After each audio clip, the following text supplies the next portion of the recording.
"You're not what I ordered." Thomas Greer said it loud enough for half of Red Hollow to hear. He didn't even look at her twice. Just dropped an envelope on top of her traveling trunk and walked away like she was a package returned to sender. Elena Brooks stood on that platform with every cent she owned packed into 2 bags and her whole future folded into a letter she'd carried for 6 weeks. She didn't cry. She didn't reach for the envelope. She picked up her bags and turned to face the town. If you're new here, subscribe to our channel, leave a comment telling us what city you're watching from, and stay with Elena until the very last word. You won't regret it. The platform at Red Hollow was not a forgiving place to be humiliated.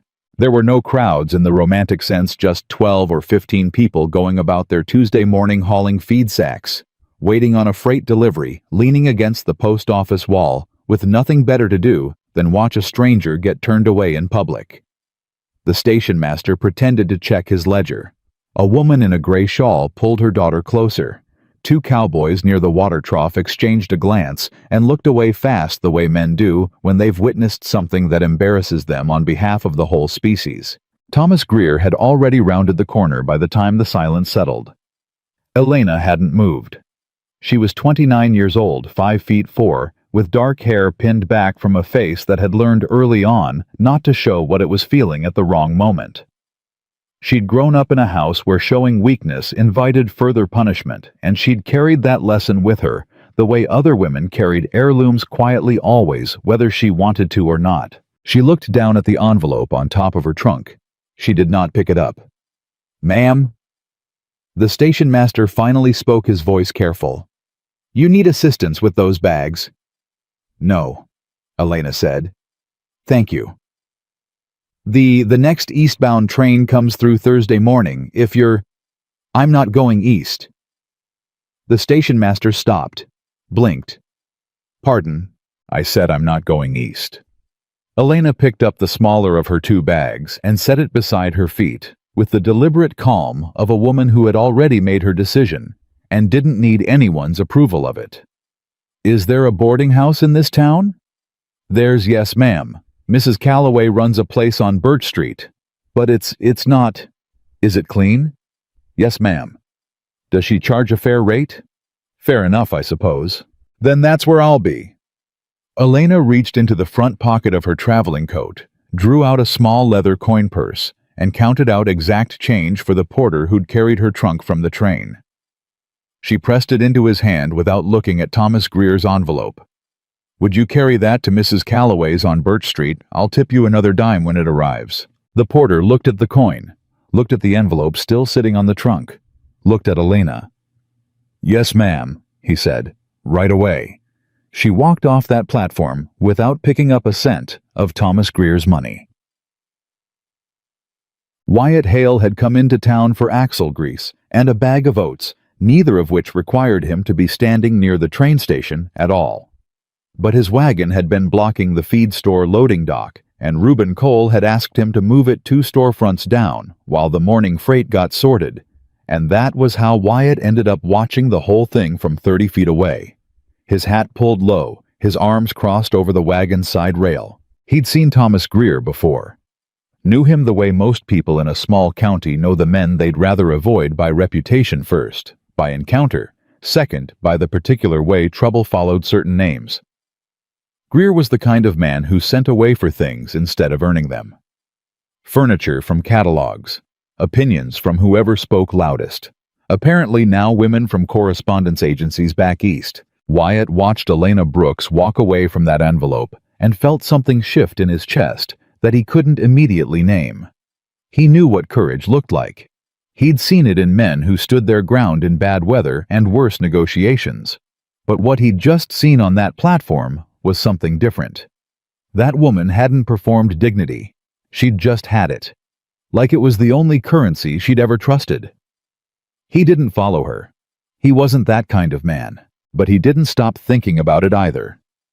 Mrs. Calloway's boarding house was clean as advertised, and the woman who ran it was somewhere north of 60, with steel gray hair and the direct, unhurried manner of someone who had long since stopped being surprised by anything life sent through her front door. She showed Elena the room at the end of the upstairs hall without commentary on the circumstances of her arrival. Elena suspected the whole town would know the story by supper. In a place this size, there was no such thing as a private humiliation. But Mrs. Calloway made no reference to Thomas Greer, asked no prying questions, and simply told Elena that breakfast was at 7, supper at 6, and that any guest who left a mess in the shared washroom was asked to leave without a refund. "That's reasonable," Elena said. "Most things are if people behave themselves." Mrs. Calloway set the room key on the dresser. "You'll want to know about work, I imagine." Elena looked at her steadily. "I would. There's not much for a woman in Red Hollow. Milliner closed 2 years back. The schoolhouse already has a teacher. Mrs. Hartley takes in mending, but she's got more mending than she can handle as it is." Mrs. Calloway paused. "You got a skill." "I can cook," Elena said. "Properly. Not just boiling things. I managed a kitchen for 4 years in Ohio, 12 people, 3 meals a day on a working budget." She paused. "I can also manage accounts, negotiate supply costs, and I know basic veterinary care for horses and cattle. I grew up on a farm." Mrs. Calloway was quiet for a moment. "That's a particular set of skills. I'm a particular kind of woman, so I'm beginning to gather." The older woman turned toward the door, then stopped with her hand on the frame. "Wyatt Hale's been running that ranch of his with 3 hands and no cook since March. Lost his housekeeper to a marriage in Cheyenne. Men out there have been eating beans and salt pork for 2 months. She didn't look back at Elena. "I'm not suggesting anything. Just telling you what I know." The door closed softly behind her. Elena sat on the edge of the narrow bed and looked at the room around her. It was small. It was clean. The window faced west, which meant afternoon light, which was the best kind. She had $11.40 to her name. She had 2 bags, a trunk, and a set of skills she'd spent her adult life building, because she'd known in the quiet, practical way she knew most things, that beauty fades and charm is unreliable, but competence lasts as long as you do. Thomas Greer had looked at her and seen something that didn't match his expectations. She'd spent 20 minutes on that platform deciding how to feel about that, and she'd arrived at the following conclusion: his expectations were his problem, not hers. She had work to find. She stood up, pinned back a loose strand of hair, and went to find Wyatt Hale's ranch. She didn't have an address, only a direction north of town, past the mill. Look for the gate with the iron H, which was how she ended up walking 1.5 miles on a dirt road in good shoes that were not built for it, arriving at the gate of the Hale Ranch in the early afternoon with dust on her hem and her composure perfectly intact. The ranch hand who spotted her first was a young man named Cord, barely 20, with an open face and the look of someone who'd been surprised by something pleasant. "Ma'am, you lost." "I hope not," Elena said. "Is Mr. Hale here?" He's in the east barn. You want me to..." "If you could point me in the right direction, I'll find him myself. Thank you." Cord pointed. Elena walked. The east barn smelled like hay and axle grease, and something that had recently been very unhappy about something. Wyatt Hale was standing at a workbench with his back to the door, doing something precise and mechanical, with a piece of harness leather that required his full attention. He was taller than she'd registered from a distance, broad through the shoulders, with the particular posture of a man who worked hard enough that his body had simply reorganized itself around the labor. "Mr. Hale," Elena said. He turned. Recognized her immediately. She could see it in the slight shift of his expression, not surprise exactly, but recalibration. Like he was updating something. "Miss Brooks," he said. His voice was lower than she'd expected. Steady. "Mrs. Calloway tells me you need a cook and a housekeeper." Wyatt set down the harness strap. He didn't say anything for a moment, just looked at her with the careful, unhurried attention of a man who didn't make fast decisions and didn't apologize for it. "I do," he said finally. "I want to be clear about what I'm offering," Elena said. "I'm not looking for charity, and I'm not looking for another arrangement like the one I came here for, I'll work. I'll work hard and I'll work well, and I expect fair wages and a clear set of expectations. Nothing more and nothing less. What kind of wages? What were you paying the last woman? $8 a month. I'll want 10. Something moved at the corner of Wyatt's mouth. Not quite a smile. More like the acknowledgement of a thing being said correctly. You haven't cooked for a ranch crew before. I managed a household kitchen for 12 people for 4 years. I can handle 5 ranch hands. There's 3 right now. Even better.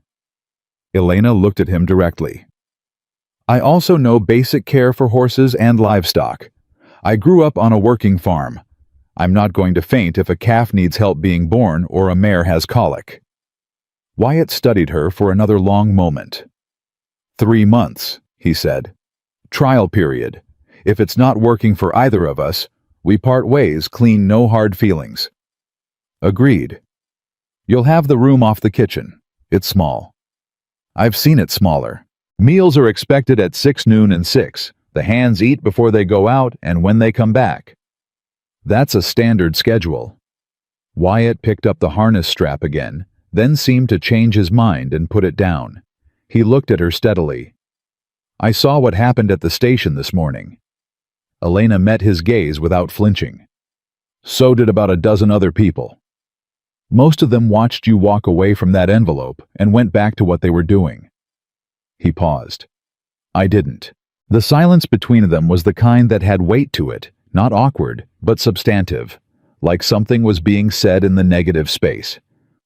I didn't walk away from the money because I'm proud, Elena said carefully. I walked away from it because taking it would have meant he was right about what I was worth. And he wasn't. Wyatt nodded once, slowly, like he'd already understood that and just needed to hear her say it. $10 a month, he said. Room and board included. We'll call it a contract. We'll call it a contract, Elena agreed.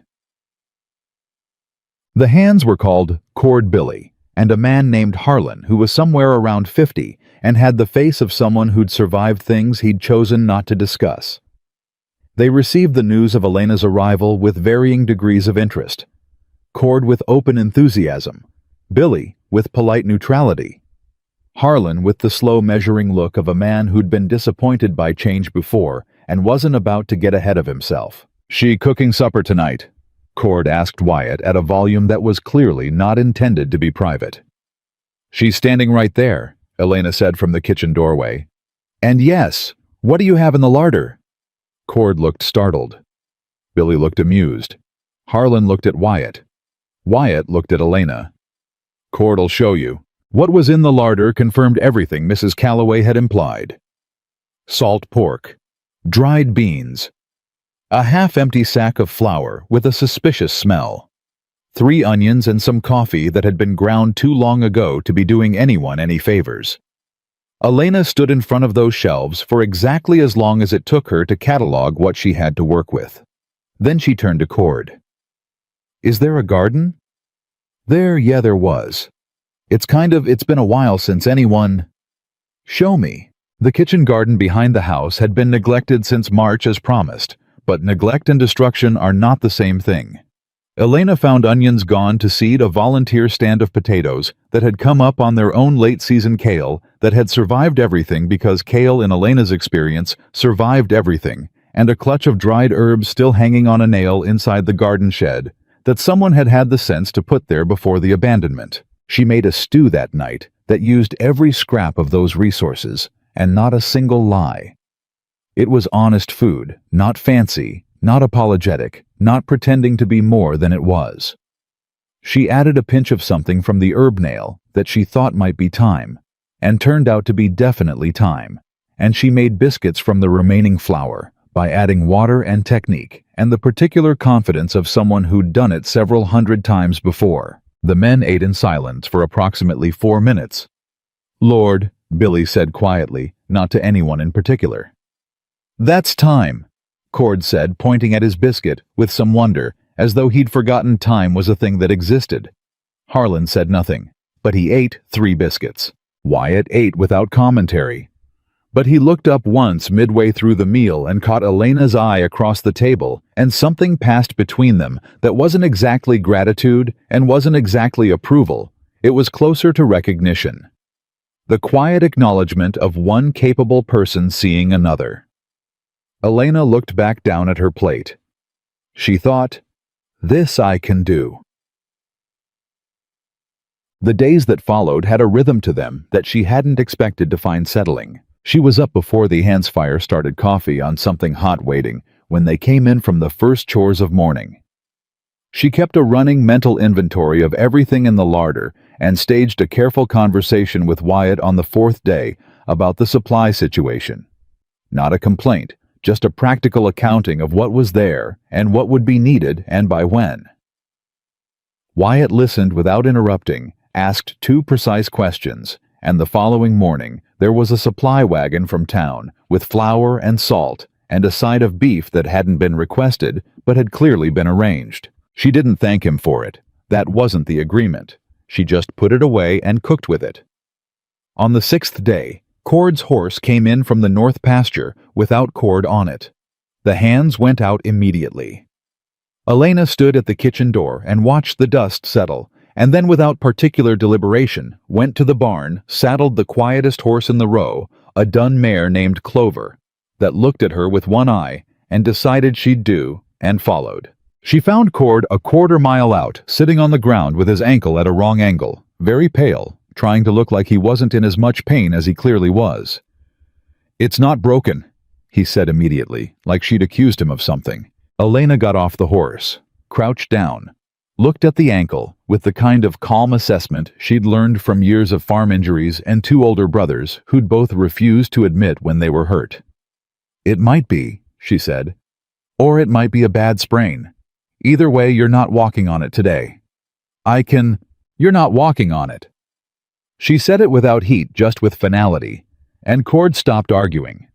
She fashioned a temporary support from her own bootlace, and the length of cord she'd taken from the saddle out of habit helped him onto Clover without making him feel small about needing the help, and led the mare back to the ranch at a pace careful enough that he didn't once have to bite down on the pain. Wyatt met them at the barn door. He looked at the ankle, looked at Elena, looked at the improvised support. "That'll hold until we can get him to Doc Avery," Elena said. "He needs the wagon, not the saddle." Wyatt called Billy to hitch the wagon. Then he turned back to Elena, and for a moment he just looked at her, not with the measuring look of the first day, something quieter than that, something that was still in the process of forming. "You didn't have to go out there," he said. Elena shrugged. She was already unsaddling Clover. "He's been eating my cooking for 6 days. I'm invested." Harlan, standing nearby pretending to sort tack, made a sound that might have been a laugh. Wyatt watched her lead the mare back into her stall, and he stayed there a moment longer than was strictly necessary before he went to help Billy with the wagon. On the 9th day, the mare in the far stall went colicky at 2 in the morning. Elena heard it through the wall horses in distress have a particular sound, low and rhythmic and wrong, and she was out of bed and into her boots before she'd fully decided to be. She found the mare a bay called Duchess, walking small tight circles in her stall neck wet with sweat, eyes showing white. Elena had seen this before. She knew the protocol: keep her walking, no water yet, watch for the roll, and she started immediately leading Duchess in slow circles around the barn aisle, talking to her in the low, steady way she'd talked to livestock her whole life.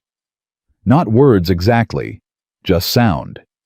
Just presence. Just the message that something with sense was nearby and paying attention. Wyatt appeared in the barn doorway 20 minutes later, lantern in hand, hair not quite ordered, and stopped at what he found. "She started going down," Elena said, not pausing the slow walk. "Caught it early. She needs another 20 minutes at least before we know which way it's going." Wyatt set the lantern on a hook, came into the barn, and took Duchess's lead rope without being asked, and Elena stepped back and watched him take over the walking with the same calm authority she'd just been using, and she realized he knew exactly what he was doing. Of course he did. He'd been running this ranch before she'd ever heard of Red Hollow. They worked together in the dark barn for an hour. No conversation that wasn't about the horse. Just two people coordinating on a problem with the efficient shorthand of people who understand the same thing at the same level. Duchess passed the crisis around 4 in the morning. Gradual, undramatic a horse deciding to be fine after keeping two humans awake about it, and Elena leaned against the stall wall and let herself feel the tiredness she hadn't had time for during the emergency. "Thank you," Wyatt said. "She's your horse," Elena said. "I just heard her first." Still. He was quiet for a moment. The lantern light made the barn feel smaller, warmer. "You know horses." "I told you I did." Telling someone and showing them are different. Elena looked at him across the stall. He was looking back at her with something in his expression she hadn't seen there before. Something that was less the cautious regard of a man managing a business arrangement, and more the quiet attention of a man who was noticing something for the first time. She straightened off the wall. "I'm going back to sleep," she said. "The biscuits won't make themselves." She walked back toward the house. Behind her, she heard Wyatt stay in the barn a while longer.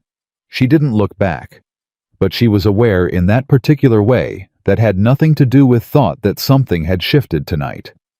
Something small and quiet and not yet named. She kept walking. The stars over Wyoming were extraordinary, and she almost stopped to look at them. She kept walking. The letter arrived on the 14th day. It was addressed to Wyatt from a land office in Cheyenne, and Elena only knew about it because she was in the yard when the post rider came through, and she signed for the bundle. Out of habit, she'd managed correspondence at the Ohio house, and the habit had never quite left her. She left the letters on the kitchen table and said nothing. But she saw Wyatt's face when he read the Cheyenne letter, and she saw what happened to his expression when he set it back down on the table. Not alarm exactly. Something slower and harder than alarm. The particular look of a man absorbing bad news he'd known was possible, but had been hoping to outrun. She put a cup of coffee next to his hand and went back to what she was doing. "Thank you," he said after a moment. "That's what the job is," she said. He was quiet again. Then, "My brother has filed a claim against the North section. 60 acres I've been working for 3 years. He said it flatly, not looking for sympathy, just apparently needing to say it out loud to something that wasn't a wall. Elena turned from the stove. "On what grounds?" He looked at her. The question had surprised him. He'd expected either silence or comfort, not a practical inquiry. "He says our father's will was unclear on the division," Wyatt said. "Was it?" "Not to me." "Do you have the document?" Another pause. "Somewhere." "Find it," Elena said. "If the language is clear, it's a nuisance, not a legal threat. If it's ambiguous, you'll need to know that before it gets in front of anyone official." She held his gaze. "I'm not telling you what to do with your family. I'm just telling you what I'd do." Wyatt looked at her for a long moment, the same quality of attention as the barn, but more direct now, less cautious. "You're not what I expected," he said. It was not a complaint. "I get that a lot," Elena said dryly, and turned back to the stove. Wyatt found himself almost smiling at her back. He got up to look for the will. Yet, she heard him still moving around in the study at midnight. She'd been asleep and wasn't any more lying in the small room off the kitchen, with her eyes open, listening to the particular insomnia of a man turning over a problem.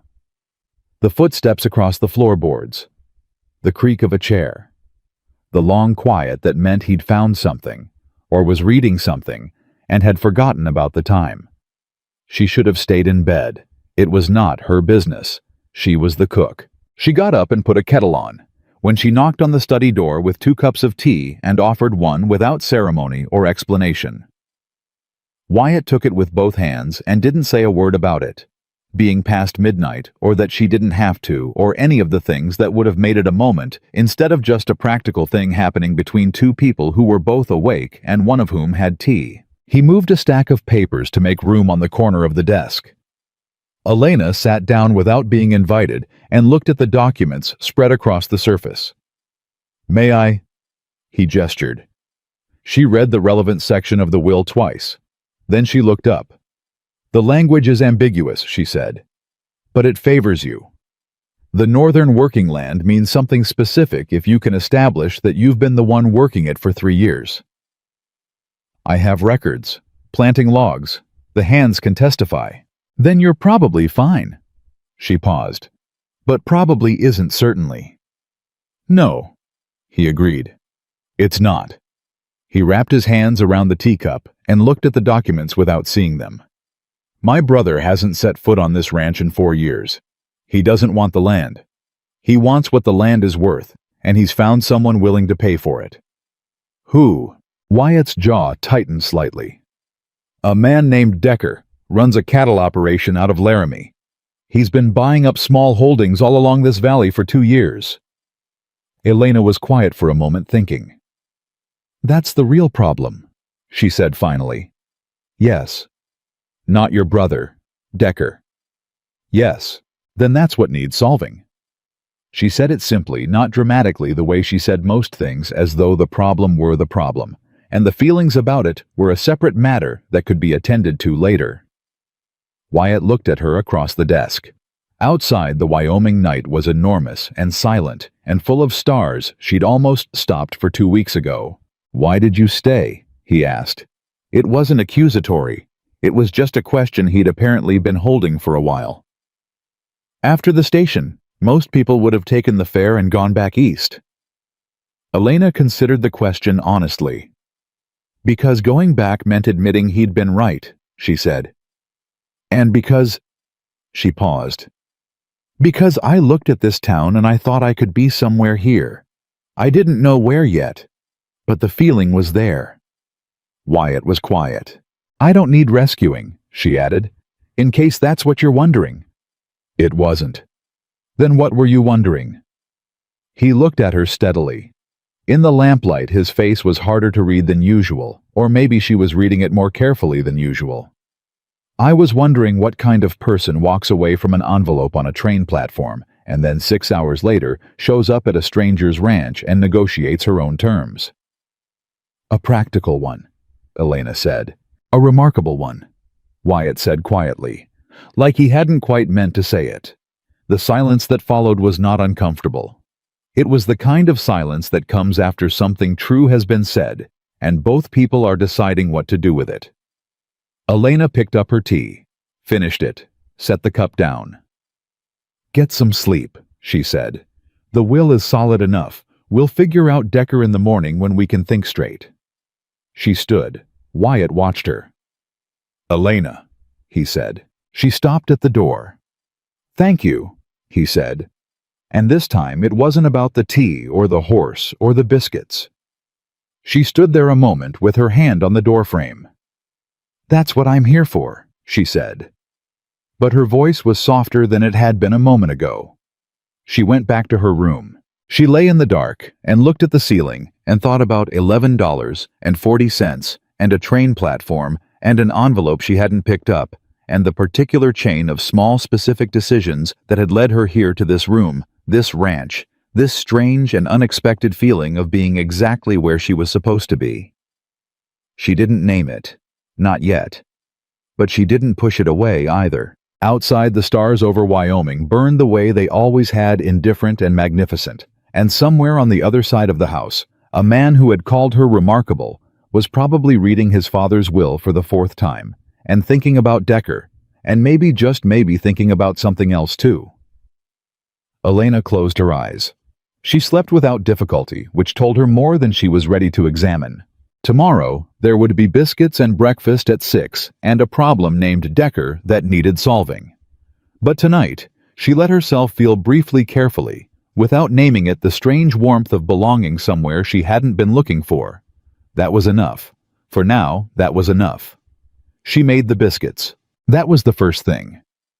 Whatever had passed in the study the night before, whatever careful, unnamed thing had shifted between two people sitting across a desk at midnight morning, came regardless, and morning meant fire and flour and 6 o'clock, and Elena was not a woman who let feelings interfere with breakfast. The hands came in from the early chores and ate without ceremony, the way men do when they've decided a thing is reliable. Cord tested his wrapped ankle under the table and declared it survivable. Billy asked for a second cup of coffee, with the quiet confidence of a man who'd learned the answer would be yes. Harlan ate without speaking, which Elena had come to understand was not rudeness, but simply Harlan's highest form of endorsement. Wyatt came in last, the way he always did after the men were already seated. He poured his own coffee, sat at the head of the table, and looked at Elena across the room with the particular expression of a man who had decided sometime between midnight and sunrise not to make a thing out of what had happened. Good, Elena thought. Neither would she. "I want to ride the north section this morning," she said, setting a plate down at his end of the table. "If you're willing." Wyatt's hand paused on his coffee cup. "You want to see the land?" "I want to understand what Decker is actually after. You can't solve a problem you can't see." He looked at her for a moment. Then, "After breakfast." That was all. That was how they operated, and Elena found she preferred it to any other way she'd known.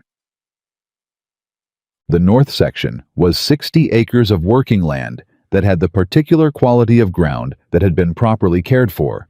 She could tell by the way Wyatt moved through it, the way he pointed to specific markers and fence lines with the authority of a man who knew every inch of something, not because he'd measured it, but because he'd worked it. 3 years of post-hole digging and drainage clearing and early mornings were in his voice when he talked about it, though he used plain words and said nothing sentimental. Elena listened carefully. She asked questions that surprised him about water access, about what the section produced, about the exact language of the markers versus the language in the will. "You've dealt with land disputes before," Wyatt said. It wasn't a question. "My father had a boundary dispute with a neighbor for 6 years, Elena said. "I watched my mother figure out how to win it while my father was convinced the law would handle it." She paused. "The law took 4 years. My mother's solution took 3 weeks. What did she do? She found the neighbor's weakness and offered him something he wanted more than the land." Wyatt was quiet, considering that. Decker's weakness isn't obvious. Most people's aren't at first. Elena scanned the fence line. "But he's been buying land in this valley for 2 years. That's not a man acting on impulse. He has a plan, and the plan has a purpose, and the purpose will tell you the weakness." Wyatt looked at her with the same expression she'd caught the night before, that recalibration, that quiet update, and said nothing for a moment. "I'll ask around in town," he said finally. "I'll come with you." He opened his mouth like he might suggest otherwise. Then he closed it again. "All right," he said. Red Hollow was not a town designed for a woman like Elena to be inconspicuous in. She'd been there 2 weeks long enough for the initial curiosity about the woman from the platform to have curdled into something more complicated, the particular small-town interest in a situation that hadn't resolved the way anyone expected.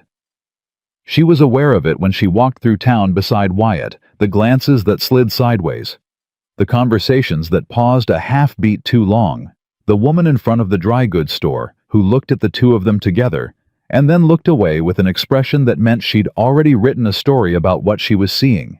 Elena ignored it, the way she ignored most things that weren't useful. She had work to do. Wyatt's contact in town was the clerk at the land office, a thin, ink-stained man named Garfield, who owed Wyatt a favor from some previous winter that Wyatt didn't explain and Elena didn't ask about. Garfield was visibly uncomfortable with the conversation and equally visibly unable to avoid it. "Decker's been filing preliminary interest on 4 properties in the valley," Garfield said, his voice low and directed mostly at the counter surface. "Yours isn't the only one. He's been working through intermediaries, people who have a claim or can manufacture one." "Like my brother," Wyatt said flatly. "I'm not." Garfield stopped. "I'm not at liberty to confirm specific names." "You just confirmed it," Elena said pleasantly. Garfield looked at her. Something in his expression rearranged itself, the surprised respect of a man who'd just been outmaneuvered gently. The pattern," he said carefully, "suggests someone is trying to put together a contiguous block of land along the eastern water access. The creek." Elena looked at Wyatt. Wyatt looked at Elena. "The creek that runs through the north section," Wyatt said. "That would be the one," Garfield said to the counter. It wasn't the land Decker wanted. It was the water. 60 acres of grazing land was ordinary water access in a dry Wyoming valley was worth 10 times that, and anyone putting together a large enough cattle operation would need it badly enough to buy around it, squeeze it, or manufacture a claim against whoever held it. They walked out of the land office, and Elena turned the information over in her mind, the way she turned everything methodically, practically without drama. "He needs the creek," she said. "Yes. Which means without it, his whole land block becomes significantly less valuable." "Yes." "Then the question isn't how to fight him. It's how to make sure he never gets the water." She paused on the wooden sidewalk, people moving around them. "Do you have legal water rights documented?" "I have the original filing, from when my father set up the ranch." "Then that's what needs to be current and airtight before any of this goes further." She looked at Wyatt directly. "Do you have a lawyer?" "Not one I'd trust with this. There's one in Cheyenne who handled my cousin's homestead filing 3 years ago. He's precise, and he doesn't waste time." She said it matter-of-factly. "I can write to him."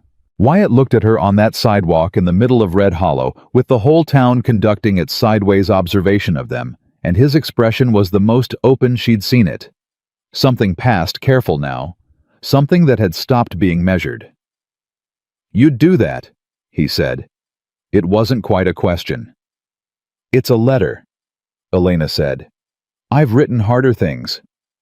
He held her gaze a beat longer than the conversation required. "All right," he said. "Write the letter." What? Thomas Greer found her at the general store that afternoon. She was comparing prices on salt and doing it thoroughly, because salt was the kind of thing that added up if you didn't pay attention to it. And she heard his voice behind her before she turned around. "Miss Brooks." She turned. He was better dressed than she remembered from the platform, which probably meant he'd been caught off guard that day and had prepared himself for this one.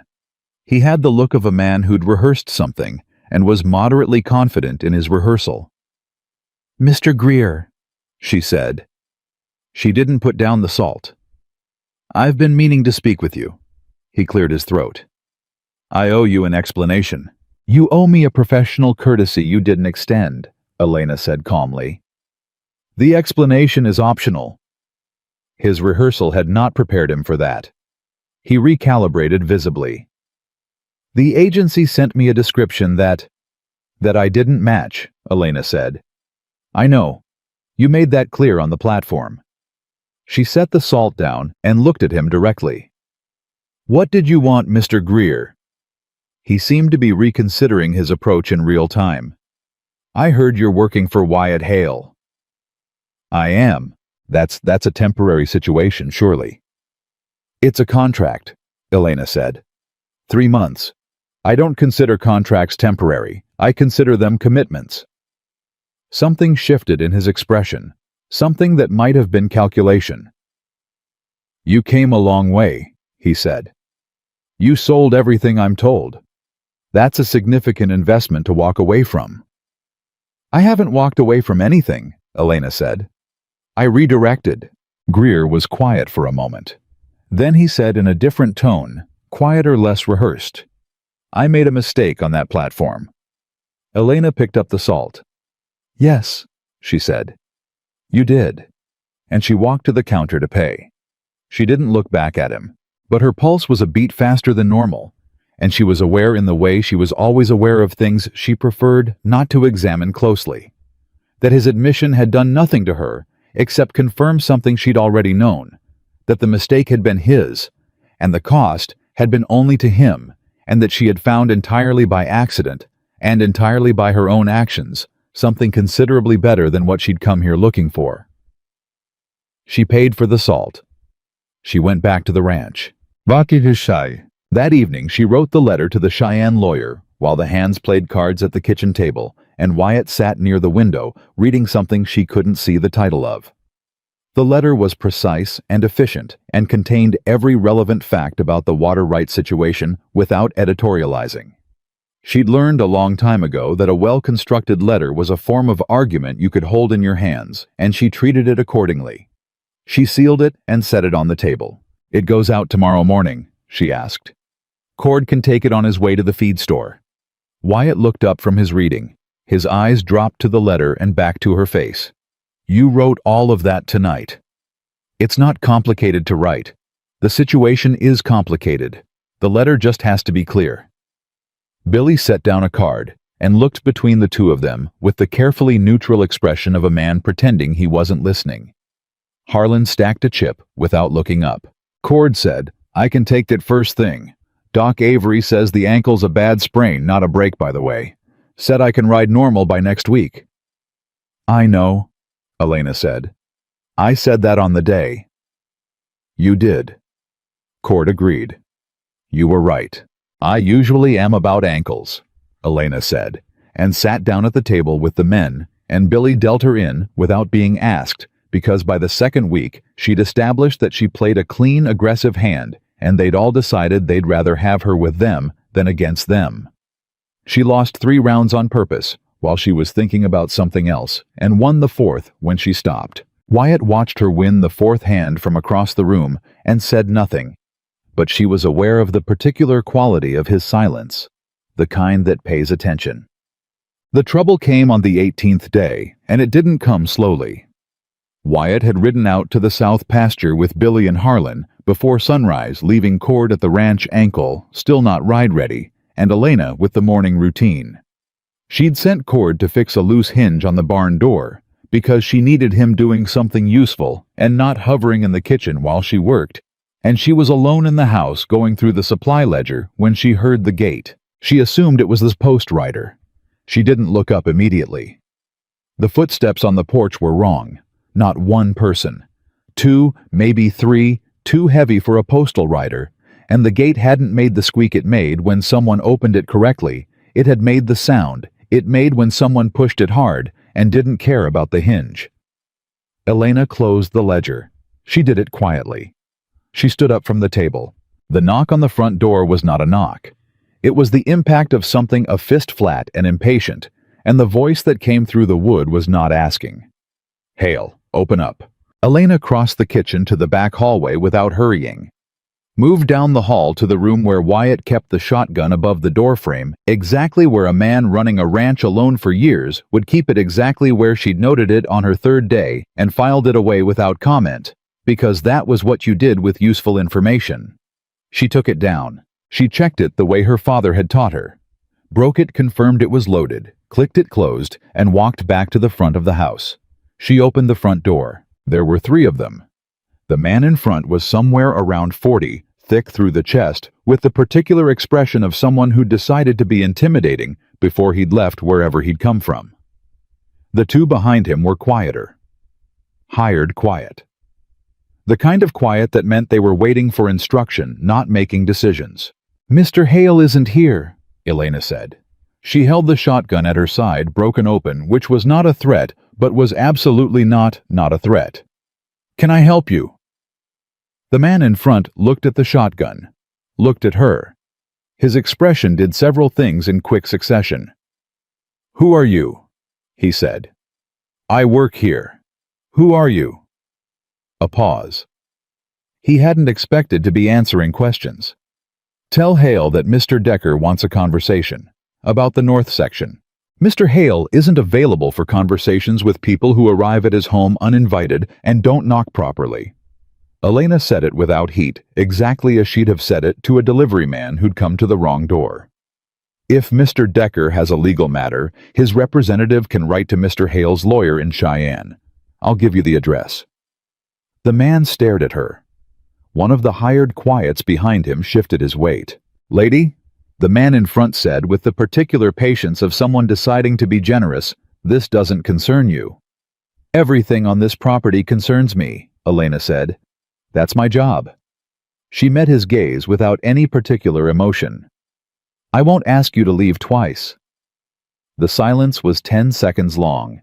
Then the man in front looked at the shotgun one more time, and at Elena's face, and made the calculation that most men make when they encounter a woman who is not afraid of them and is holding something that means it. He turned around. The other two followed.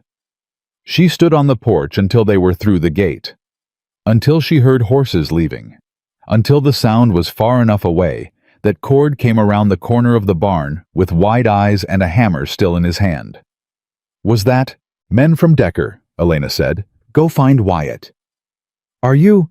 "I'm fine. Go." Cord went. Elena brought the shotgun back inside and returned it to the frame above the door. Her hands were steady. They'd been steady throughout. She was aware that this was a thing about herself she'd always known and never quite had occasion to confirm at this particular scale, that in the moment of a thing, she didn't shake. She just acted. The shaking, if it was going to come, would come later. It was a fair trade. She went back to the supply ledger.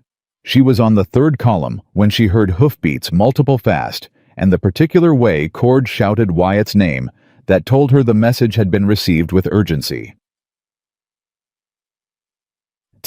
Wyatt came through the kitchen door at a pace that was almost not controlled. He stopped when he saw her sitting at the table with the ledger open. He looked at her face. He looked at the room. He looked at her face again. Cord said Decker's men were here. 3 of them, Elena said. They're gone. Are you? I'm fine. She said it directly, not dismissively. I used your shotgun. I brought it back down the hall. The men decided to leave. I put it back. No one was hurt. She paused. They'll tell Decker that you have a lawyer in Cheyenne, and that his men should write before arriving unannounced. I hope that's accurate. Wyatt stood in the kitchen doorway and looked at her with an expression that had stopped trying to be controlled. 3 men, he said. 3 men, Elena confirmed. 1 did the talking. The others were decorative. Billy, standing behind Wyatt, made a short, involuntary sound. Elena. Wyatt's voice had dropped. You didn't have to. I was here, she said simply. They were here. That's what happened. She met his gaze. This is your ranch. I told you I'd work it. This is part of working it. He crossed the kitchen in 4 steps, and he did something she hadn't anticipated. He put both hands on the table in front of her and leaned down so they were at eye level, and he looked at her with an expression that was beyond careful, now beyond measured, something that had burned through its own composure on the ride back from the south pasture. Thank you, he said, low, close. I mean it. Elena held his gaze and didn't move. You're welcome, she said. The distance between them was smaller than it had been at any point in 18 days. Harlan, standing in the doorway behind Billy, turned and walked back outside with the silent discretion of a man who understood timing. Billy followed him. Wyatt straightened slowly. He picked up the supply ledger she'd been working on, looked at the column she'd been filling out, and set it back down. You were doing the ledger, he said, like he needed to say something ordinary. Someone has to, Elena said. After 3 men showed up at the door. The salt doesn't balance itself. He looked at her. Something crossed his face that was the closest she'd seen to open amusement from him, real surprised, like it had arrived before he could decide whether to let it. No, he said. I suppose it doesn't. He poured himself a cup of coffee and sat down across from her, and she handed him the ledger open to the right page, and they worked through the numbers together until supper, and the table was small, and neither of them commented on how small it was. Outside, Cord was talking too fast to Billy about what he'd seen, and Billy was saying, in the way that meant he was filing it away carefully, and somewhere past the barn. Harlan was leaning on a fence post, looking at nothing in particular, and thinking in his slow, deliberate way that things on this ranch had changed in ways that had nothing to do with water rights or lawyers in Cheyenne. He was not wrong, but inside the kitchen, 2 people sat across a table, their shoulders closer than the ledger required, neither of them acknowledging it, both of them aware of it, both of them letting it be exactly what it was, which was not nothing. Not anymore. The letter from Cheyenne arrived 9 days after Elena sent hers. She knew it was the lawyer's response before Cord finished climbing down from the saddle because it had the particular weight of an envelope that contained more than 1 page, and men who charged by their time didn't write more than one page unless the situation required it. She set it on Wyatt's desk without opening it and went back to the kitchen. And when Wyatt came in from the north fence line 40 minutes later, she heard him go directly to the study without stopping for coffee, which told her the response was either very good or very complicated. It was both. He came to find her while she was kneading bread.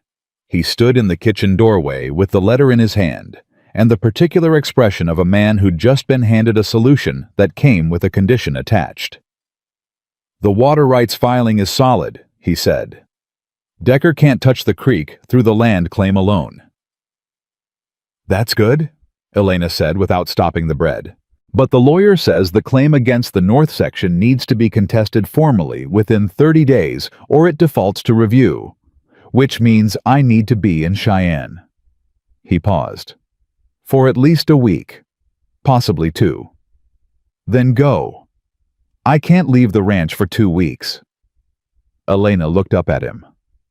"The hands can manage the daily work. I'll oversee." He looked at her steadily. "That's not a small thing to ask." "You didn't ask. I offered." She turned the dough. "What else does the letter say?" A beat of silence. "The lawyer wants documentation of continuous working use of the north section, planting records, repair logs, anything dated." He set the letter on the counter. "I have most of it, but there are 2 winters missing, 1889 and 1890. I didn't keep records those years. It was a hard stretch." Elena was quiet for a moment. "Harlan's been here since before you took over the ranch." Wyatt looked at her. "He would have been working those winters," she said. "A sworn statement from a man who was present carries weight." She watched the thought move across Wyatt's face, the slight resistance, first the pride of a man who didn't like asking, and then the practical override. "Harlan doesn't talk much," he said. "He doesn't need to talk much. He just needs to sign his name to what's true." She dusted flour off her hands. "Ask him tonight. He'll say yes." Wyatt looked at the letter and then at her. "How do you know he'll say yes?" "Because he respects this ranch," Elena said. "And because he knows what's right." She paused. "And because I'll make his favorite supper tonight." Something moved across Wyatt's face again, that almost smile, the one she'd catalogued carefully without meaning to. "What's his favorite?" "I don't know yet," Elena said. "But I'll figure it out before 5 o'clock. It turned out to be beef with the thick pan gravy and the particular seasoning that suggested someone had once cooked for Harlan, who knew what they were doing, and Elena replicated it by watching which bites he took first and adjusting from there. It was a skill she'd developed in Ohio and never lost reading what people wanted by how they ate, not by what they said. After supper, while Cord and Billy were still at the table, she caught Harlan's eye and tilted her head toward the door. He followed her onto the porch without comment, which confirmed what she'd suspected, that Harlan was a man who understood when a private conversation was being offered and appreciated the consideration. "You were here in 89 and 90, she said. "I was," Harlan said, "working the north section. Post holes in 89, drainage clearing in 90. Bad winter." His voice was unhurried. "Lost 2 cattle to the freeze." "Would you be willing to state that formally? For a lawyer in Cheyenne?" Harlan looked at her for a long moment. The porch held the cold of the coming season, and somewhere past the barn, a coyote said something brief and inconclusive. "Wyatt should have asked me himself," Harlan said. "He would have," Elena said. "I got here first." A pause. Then from Harlan, a short sound that was the most laughter she'd ever heard from him. "All right," he said. "I'll sign what's true. That's all anyone's asking." He nodded once and went back inside. Elena stayed on the porch another minute, pulling her coat closer, looking at the dark edge of the north pasture. 60 acres, a creek, a man's brother willing to sell a piece of his family for money he hadn't earned. It was not an unusual story. She'd lived close enough to variations of it her whole life to recognize the shape someone always wanted what someone else had built, and they always had a reason that sounded from a certain angle almost legitimate. The difference was whether the person who'd built it was willing to fight. Wyatt was willing. She'd known that from the first night in the study. She went back inside. Wyatt left for Cheyenne on a Thursday, which meant Elena had 14 days, maybe more, as the operational authority of the Hale Ranch, and she treated the responsibility the way she treated all responsibilities, by understanding exactly what it required, and then doing it without commentary. The first 3 days were purely logistical. She sat down with all 3 hands the morning after Wyatt's departure and went through the week's work schedule with the practical directness she'd learned made men more cooperative than either softness or overreach. She didn't pretend to know the land as well as they did. She said plainly that she'd be making decisions based on what they told her, and that she expected them to tell her the truth, and not what they thought she wanted to hear. Cord said, "Yes, ma'am," immediately. Billy said, "Fair enough," with the nod of a man who'd worked under worse arrangements. Harlan said nothing, but he was the first one out to the north pasture the next morning, which was its own kind of answer. The work had its rhythm, and she found it the morning report, the midday check, the evening accounting. She kept a running log of everything that happened on the ranch in Wyatt's absence, not because she'd been asked to, but because if there was ever a question about what had been decided and why she wanted the record to exist. On the 4th day, the north fence came down in a section near the tree line. She rode out with Billy to assess it, and it wasn't storm damage. The posts had been cut. Clean cuts at the base, the kind that required a tool and intention. She looked at the cut post for a long moment. "How long ago?" she asked Billy. Billy crouched, examined the wood. "Night before last, maybe. Grounds disturbed here more than one person." "Did either of you hear anything?" "Nothing," Billy said. He looked at her. "This is Decker." "Probably." Elena took out the small notebook she'd started carrying in her coat pocket. Wrote the date, the location, the description of the damage. "We fix the fence today, and we document everything we find." She looked at him directly. "Don't mention this to Cord yet. I don't want him pushing that ankle trying to help." Billy almost smiled. "He'll figure it out." "Let him figure it out after the fence is fixed." They fixed it. She sent a letter to Wyatt in Cheyenne that evening. Not alarming, just factual. "Fence down north section near the tree line, evidence of deliberate cutting documented and repaired. Hands are well, ranch is running. Take the time you need." She did not write what she was actually thinking, which was that Decker was escalating and that the 30-day window wasn't the only clock running now. What? Wyatt's reply came 6 days later, and it arrived at the same time as something she had not anticipated. She was alone in the kitchen. The hands were out mid-morning when she heard the gate and looked up from the ledger to see a man and a woman coming up the path she didn't recognize from behind.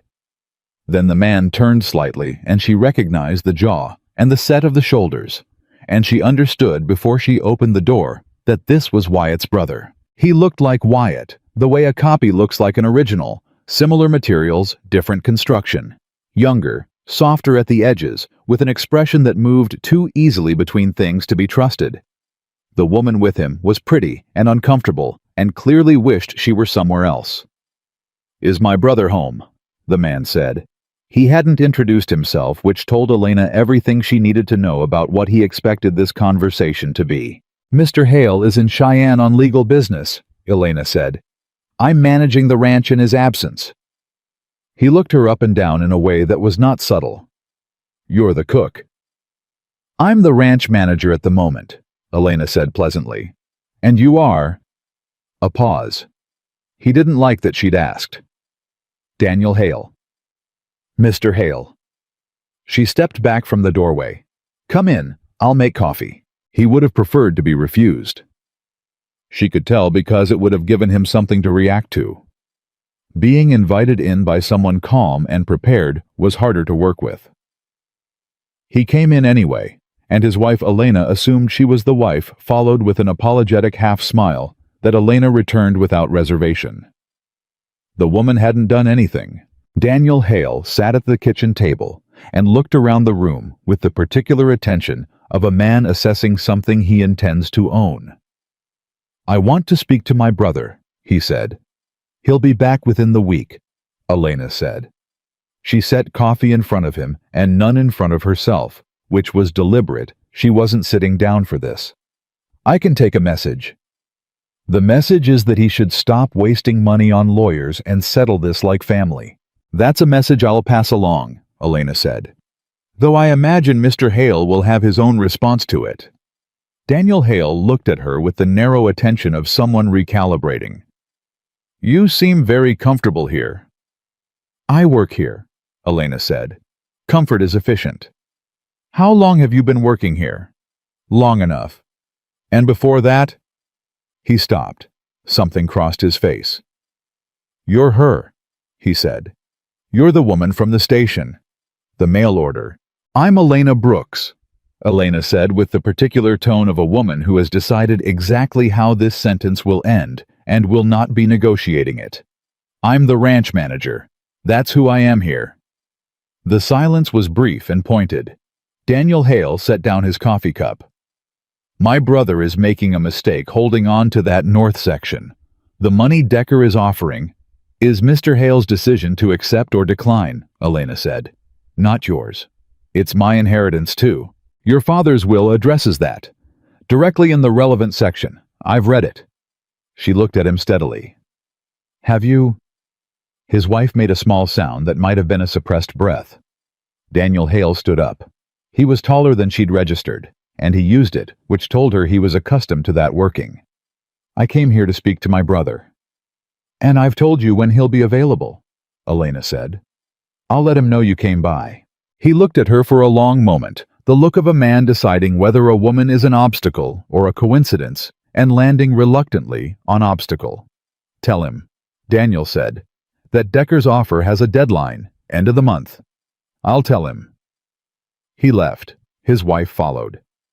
At the door, the wife turned briefly, not long enough to be anything official, and gave Elena a look that contained somewhere in it something that was almost gratitude. Elena watched them through the window until they were through the gate.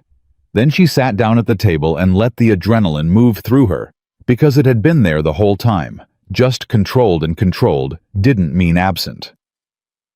She had 2 minutes of it, the particular physical reality of having held herself very still under pressure, and then she picked up her pen and added Daniel Hale's visit to the ranch log with date time and every relevant word she could recall. She wrote it while it was fresh. She underlined the end-of-month deadline twice. Wyatt came back on a Tuesday 10 days after he'd left with a face that was tired and a set to his jaw that meant the trip had been harder than anticipated. He came through the kitchen door and stopped when he found Elena at the table with the ranch log, the supply ledger, and 3 weeks of documented incidents spread out in organized order. He stood there looking at it for a moment. "Sit down," Elena said. "There's a lot to go through." He sat down. He looked at the documentation. He looked at her. "The fence," he said. "Fixed and documented. Photos drawn by Billy, who turns out to have a useful hand." She moved that page forward. "Daniel was here 4 days ago." She moved the next page. "Decker's offer has a deadline end of the month. That gives you 11 days. Wyatt was very still. "The lawyer's letter was waiting when I got back," she said. "It's good news. The Cheyenne filing is solid, and Harlan's statement was accepted as supporting documentation. The water rights are current." She paused. "But the legal protection doesn't resolve the deadline. Decker can keep escalating the pressure through Daniel, even if he can't win in court." "What are you saying?" Wyatt asked. His voice was even, but his eyes were moving across the documentation with the focus of a man absorbing a great deal very fast. "I'm saying the legal fight protects the land," Elena said carefully. "But Decker doesn't need to win the legal fight to make your life difficult.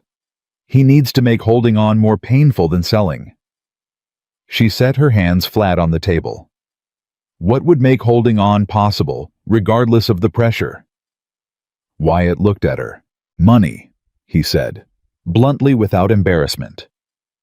"If I had the capital to develop the north section myself, water infrastructure, expand the herd, Decker's offer becomes irrelevant because the land is producing more than he's offering for it." "How much?" he told her. Elena was quiet for a moment. It was not a small number. But it was not as it happened, a number she hadn't thought about since the day she'd laid out her financial reality in the boarding house room and taken quiet stock of what she had versus what she needed. She had come to Red Hollow with $11.40. But in the inside pocket of her traveling trunk, sewn into the lining the way her mother had taught her, because her mother had been a practical woman who understood that money kept where people could see. It was money that could be taken, was a bank draft from the sale of the Ohio house. Her mother's house. Left to Elena when her mother died 2 years ago, sold after 6 months of knowing she needed to start over somewhere that wasn't thick with grief. It was not a fortune, but it was within a margin the number Wyatt had just said. She did not say this immediately. She was not impulsive. She thought about it the way she thought about everything methodically, honestly, from every angle. This was not her ranch. He had not asked her for money. She was the cook, the manager, the woman who had arrived under circumstances that were already complicated enough without adding financial entanglement to them. And then she thought about the north fence with its cut posts, about Daniel Hale's face when he looked around the kitchen, about Decker's deadline, about 60 acres of working land and a creek, and a man who had spent 3 years building something that someone else wanted to take because they could. She thought about her mother, who had solved the neighbor's land dispute in 3 weeks, while her father waited for the law. "I have something I want to discuss with you," Elena said. "But not tonight. You've been traveling and you need to eat and sleep before you make any decisions about anything." Wyatt looked at her with sharp attention. "What kind of discussion?" "The practical kind," she said. "Tomorrow morning, after breakfast." He held her gaze. She could see he wanted to push.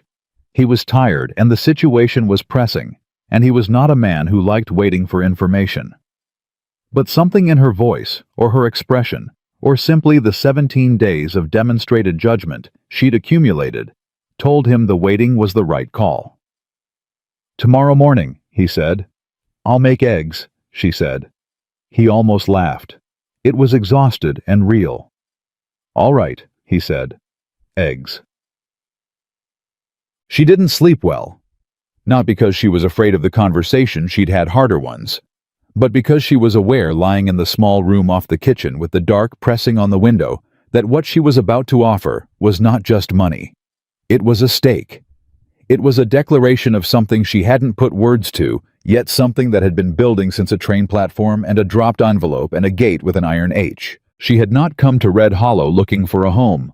She'd come looking for a husband she'd never met, and that had failed before it started, and she had redirected because that was what she did.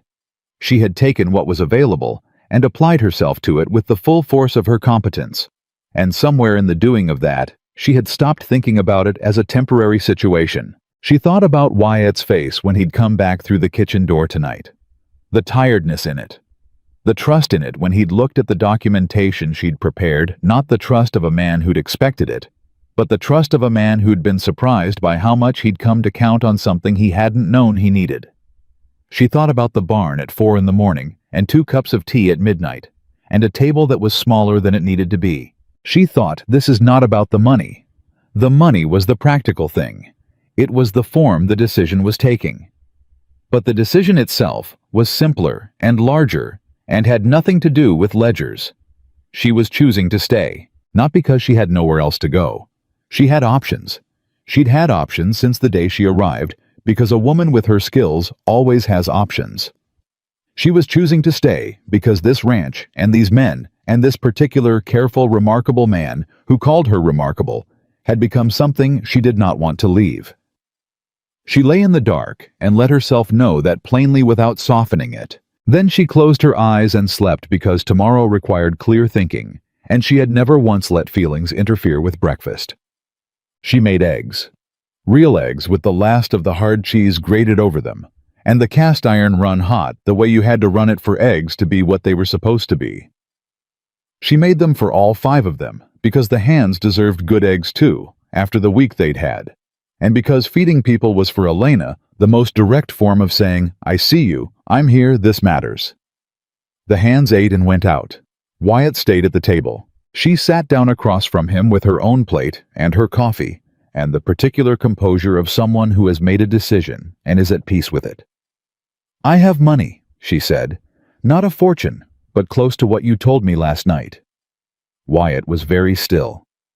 "It's from the sale of my mother's house in Ohio," Elena said. "I've been carrying it since I left. It's in a bank draft in my trunk." She held his gaze. "I want to invest it in the north section." The silence was long enough that she heard the wind move across the roof. "Elena, I'm not offering charity," she said. "I don't offer charity. I'm offering a business arrangement. The money goes toward water infrastructure and expanding the herd. I hold a documented stake in the north section, terms to be agreed in writing." She paused. "If Decker can't make the land unprofitable for you, his deadline becomes meaningless." Wyatt looked at her across the table. His expression was not simple. It had several things in it at once: the resistance of a proud man, the clarity of a practical one, something else underneath both that she chose not to examine directly yet. "That's everything you have," he said. "It's what I have," she said. "Not everything. I have skills that produce income. I have a contract here with a fair wage. I have options." She looked at him steadily. "I'm not betting what I can't afford to lose. I'm investing in something I believe is worth it." "The ranch," he said. "Yes," Elena said. And she let the word carry exactly as much as it was carrying, which was more than just the ranch, and she didn't qualify it. Wyatt looked at her for a long time. "Why?" he said finally, not suspiciously, just needing to hear it. Elena thought about the honest answer. She gave it. "Because it's right," she said. "And because I'm here. And because I'm not the kind of person who watches something good get taken apart without doing what she can to stop it." She paused. "And because this is mine too now, a little bit, whether or not the paperwork says so." The table was very quiet. Outside, one of the horses made a sound. The wind said something against the eaves. Wyatt Hale, who was not a man who showed things easily, looked at Elena Brooks across a kitchen table in the morning light, and what crossed his face then was not gratitude, exactly. It was deeper than gratitude, less manageable than gratitude, the expression of a man who has just understood something that changes the shape of what comes next. He looked down at his coffee cup. Back up at her. "I'll have the lawyer draw up terms," he said. "Fair ones," Elena said. "The only kind," he said. And for the first time since she'd known him, the almost smile became an actual one, brief, real lit from somewhere interior, and it lasted only a second before he pulled it back, but she caught it. She filed it away. She drank her coffee. Outside the ranch was running. The hands were working. The north section sat under a Wyoming sky solid and waiting 60 acres of ground that was worth fighting for. And inside a kitchen that had started to feel like hers, two people sat across a table with something between them that had no paperwork yet and needed none. It was enough. For now. The lawyer's paperwork arrived from Cheyenne 8 days after Wyatt sent for it. Elena read every line. She read it the way she read everything that mattered, slowly, without skipping, looking for the places where language was doing more work than it appeared to be doing. She found 2 clauses she wanted adjusted and marked them in the margin with precise notes, folded the document back to the first page, and left it on Wyatt's desk with her notes visible. He found it that evening, read her notes, looked up. "You've read contracts before," he said. "I've signed bad ones," Elena said. "You learn the difference."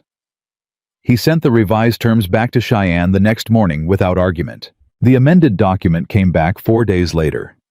Elena signed it at the kitchen table with the ranch hands present, not because it was required, but because she wanted witnesses who would remember. Cord watched with open solemnity. Billy nodded like a man at a church service. Harlan stood by the door with his hat in his hands, which for Harlan was the equivalent of a standing ovation. Wyatt signed after her. His signature was larger than she'd expected, and he pressed harder than necessary, like the pen was making a point the words couldn't fully carry.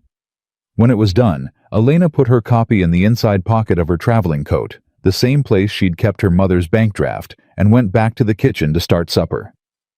"That's it," Cord said to no one in particular.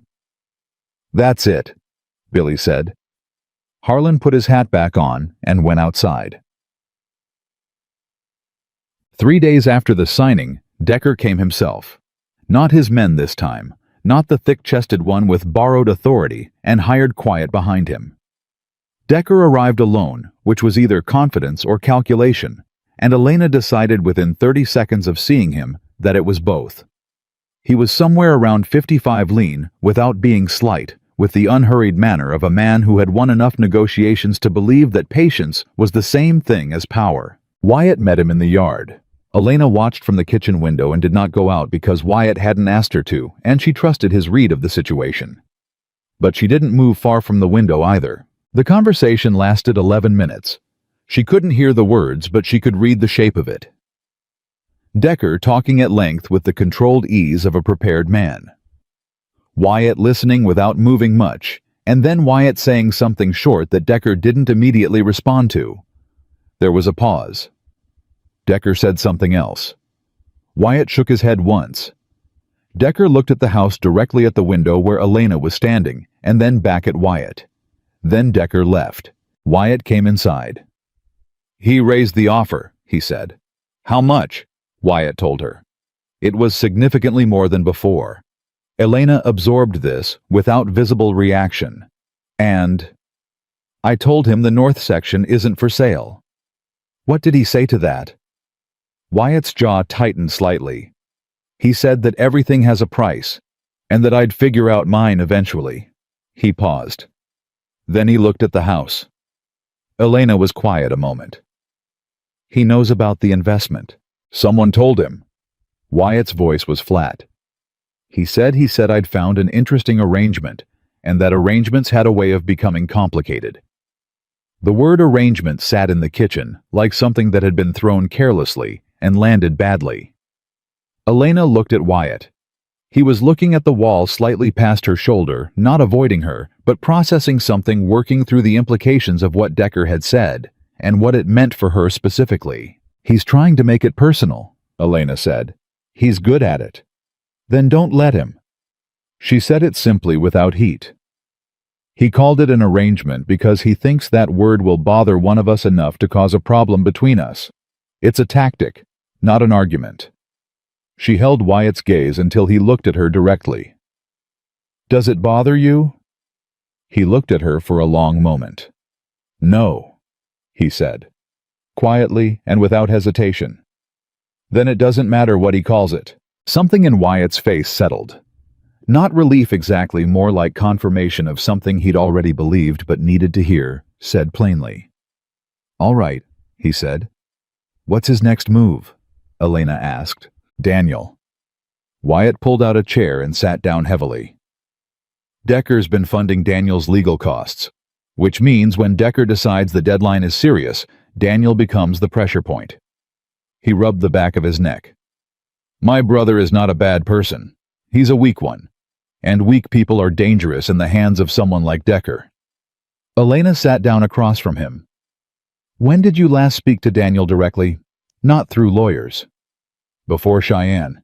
"Then you need to talk to him, before Decker does again." Wyatt looked at her.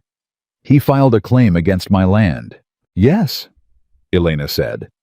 "And he has a wife who looked at me on their way out like she was apologizing for something she hadn't been able to stop." She paused. "That woman is not the problem. And if she's not the problem, that means Daniel has someone at home who would rather he behave differently and isn't managing to make it happen." She looked at Wyatt steadily.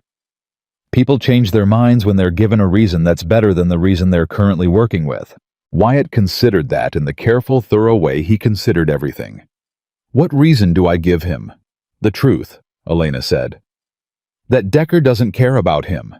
That he's a tool in someone else's plan, and when the plan is finished, Daniel's usefulness ends, and men like Decker don't compensate their tools for inconvenience." She paused. "And that family is worth more than what Decker is offering." Wyatt looked at her with an expression she couldn't fully name. Something that was past the recalibrating, past the cautious awareness into territory she hadn't seen in him before. You think family arguments can be solved with logic, he said. I think they can't be solved without it, Elena said. Sentiment gets you in the door. Logic closes it. A pause. Then, come with me. She looked at him. To talk to Daniel. You read people better than I do, Wyatt said. It cost him something to say it, she could tell, not because it wasn't true, but because admitting it required a particular kind of honesty that didn't come easily to someone his age and disposition. And you handled his wife better in 10 minutes than I've managed in 4 years. Elena was quiet a moment. All right, she said. When? Tomorrow. I'll drive, she said. Wyatt almost smiled. I'll let you. Daniel Hale lived 20 minutes from the ranch in a house that was comfortable without being prosperous, and Elena had the entire drive to observe Wyatt's silence and understand what it contained. He wasn't rehearsing arguments. He was managing the particular complicated love a person carries for a sibling who has disappointed them, the kind that doesn't disappear with the disappointment, but has to coexist with it, and the coexistence is never clean. She didn't offer comfort. She didn't offer strategy. She let him have the silence. Margaret Hale opened the door before they'd finished climbing the porch steps, which meant she'd seen them coming and had been watching. She was younger than Elena had registered the first time, mid-20s, with the alert, slightly strained expression of someone living in a situation that wasn't entirely her choice. Wyatt, she said. Then Miss Brooks. Mrs. Hale, Elena said warmly. Not performatively, just genuinely. I hope we're not coming at a bad time. You're not, Margaret said with the conviction of a woman who'd been hoping for exactly this visit. She stepped back. Daniel's in the study. I'll tell him you're here. She didn't suggest they wait in the hall. She took them straight to the study door and knocked twice with a firmness that was quietly significant. Daniel Hale looked up from his desk, and his face did several things quickly. Surprise first. Then something defensive. Then something else. Something that showed before he could manage it. Something that looked in its unguarded half-second like relief. He covered it with the cool expression of a man who'd decided on a posture. I didn't know you were coming, he said to Wyatt. I know, Wyatt said. That's why we did it this way. Elena stayed near the door. She was watching Margaret, who had positioned herself beside her husband's desk, with the precise stance of a woman who had something to say and was determining whether this was the moment. Decker raised his offer, Daniel said. You'd be a fool not to take it. I'm not taking it, Wyatt said. That's your pride talking. No, Wyatt said. It's the water rights filing and 3 years of documented working use talking. He sat down without being invited, which Elena recognized as a deliberate move, not aggressive, just refusing to have this conversation from a disadvantaged position. Decker doesn't want the land, Daniel. He wants the creek. The north section water access is worth 3 times what he's offering for the whole parcel, and he knows it. He's been buying along this valley for 2 years, because he needs a water corridor for his Laramie operation. Daniel was quiet. He's using you, Wyatt said. It was not said cruelly.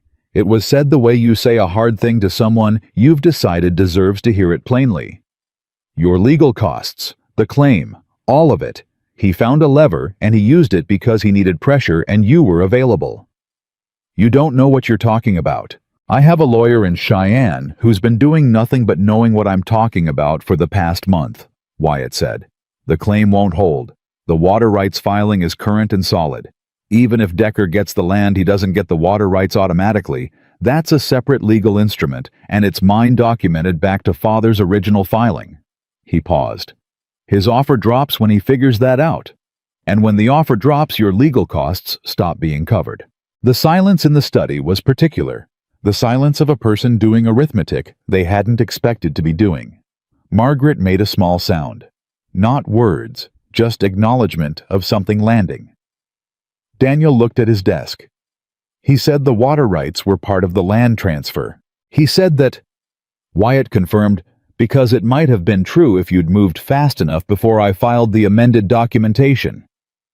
He let that sit for a moment. He told you what you needed to hear to stay useful. That's what Decker does. Daniel looked up at his brother. Something in his face was less defended than it had been 60 seconds ago. Elena said quietly from near the door, "Mr. Hale, Daniel, what did you actually want out of this?" Both brothers looked at her. Daniel's expression was somewhere between startled and calculating. She held his gaze with the same calm she'd held every difficult gaze in the past month. "Your father's will divided the estate," she said. "The north section went to Wyatt because Wyatt was the one working the ranch. You know that. Whatever the language said about ambiguity, you know what your father intended." She paused.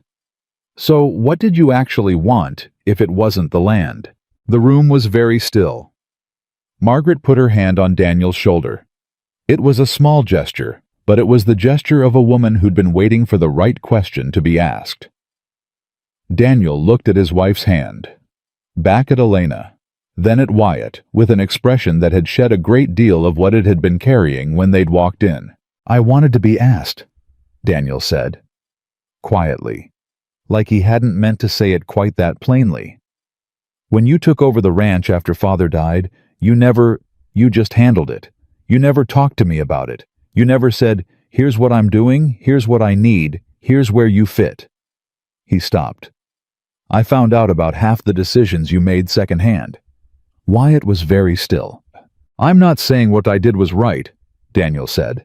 "I know it wasn't, but Decker came to me and said he needed my help, and laid out exactly how things would work, and what I'd get, and what the plan was, and I—" He stopped again.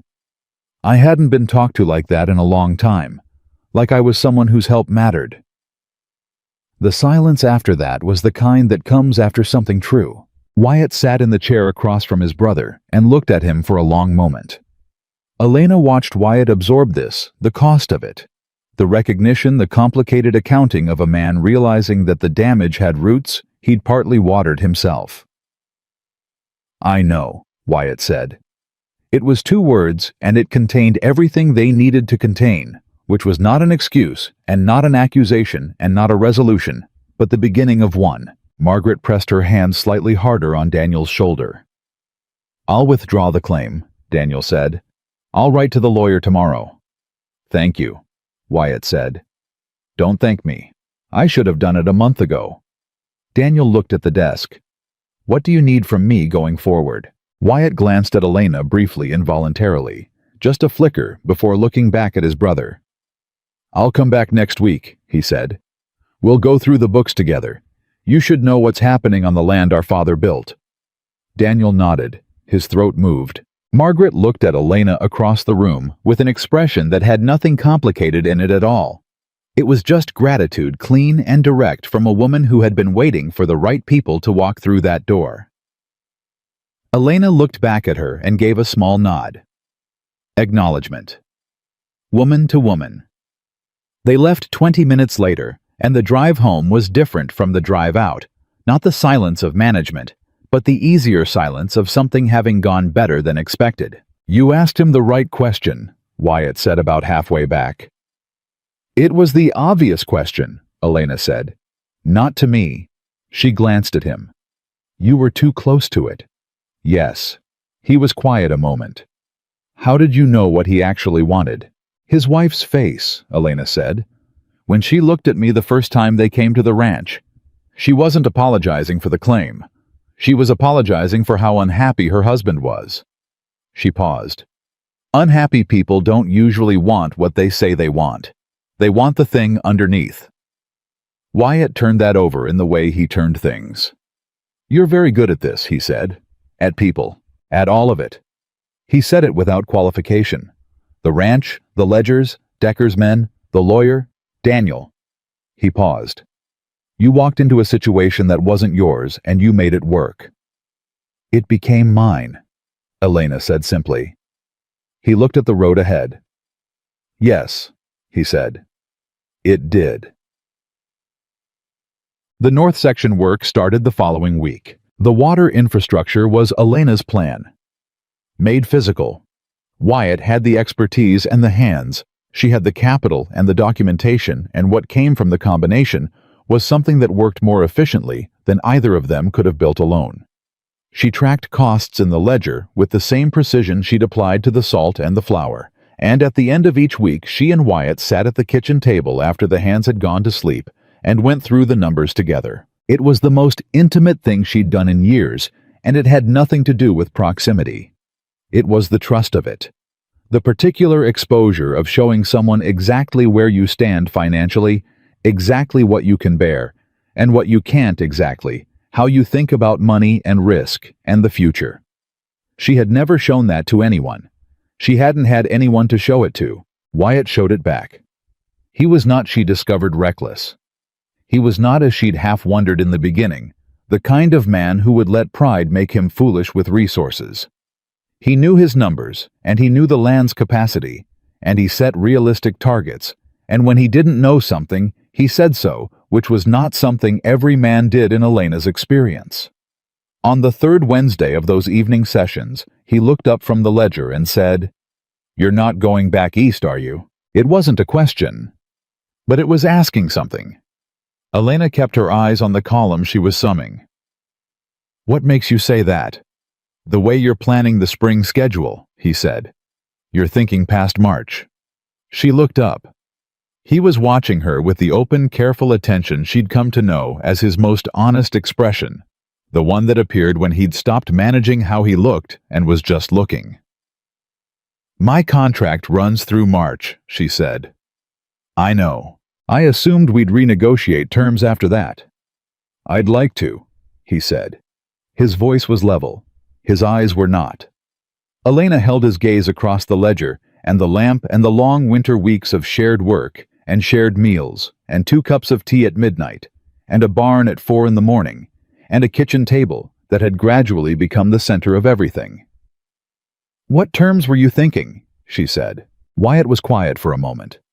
He was not a man who said things before he knew what he meant, and she respected him too much to rush it. "Permanent ones," he said. The word landed with the weight of everything it was carrying, which was considerable.